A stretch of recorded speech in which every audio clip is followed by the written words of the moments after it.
ba yung capabilities ng Team Falcons na gumawa ng ganitong klase ng mga play? Nakahabol nila dito. Alam nila na nag-traceless na! Delikado ata dito si Kyle Easy, pero it's a fake! At si Sanford! Their hopes onto getting this game point. Owen! Yun na, tinawiran na ni Kyle Easy. At ayaw sumilip. Ayan na, nagpakita Aba? na Marco, pero si Kyle Easy pa rin nag-isipan. Ay, kanyang i-comment. Talon! Pinata mga member ng CL, pero buhay pa rin. Kailangan mag-atrasan dito ng CL. Mababa ng kanilang buhay. Sanford ay mapupuruan. Sa kamay. Iwan na kadalawa siya rito. Sa baba? Si Sanjay. Ilang mga aspeto sa XP at pati sa deslane. Okay, hipit pa sila dito. Delikado ata ang pwesto ng Team Falcons. Patay kagad si Owen. Kailangan ng matras dito ni Flap. Yung Lord ay nasa may bandang itaas pa. Medyo mapower. So, kailangan umuwi. Kaya sa likod! Sanford with a kill! Atras mula si Flap DZ. May Lord sila nakasama.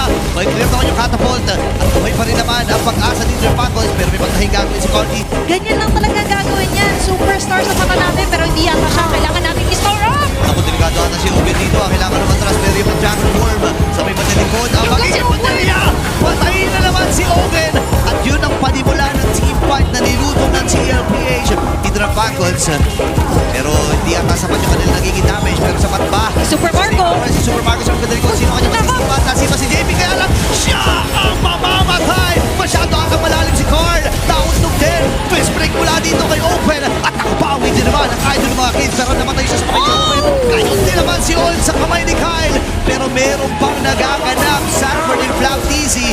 Ba yung capabilities ng Team Falcons na gumawa ng ganitong klase ng mga play. Nakahabol nila dito. Alam nila na nag-traceless na! Delikado ata dito si Kyle Easy. Pero it's a fake! At si Sanford! Kanilang hindi bibitawan. Game ng Dragon Form, classic para kay Sanford. Pero yun, makukuha pa rin ang bata ng Peng. Kaya may imitado na ng member dito ng GLPH. Sanford! Punta si Owen pero mapapatay siya sa tabay ni Sanford. Sa likod naman ay masisipa dito si Cordy. Torno siya magagamit at buhay pa rin ang iyong gold. Kailangan na umatras dito.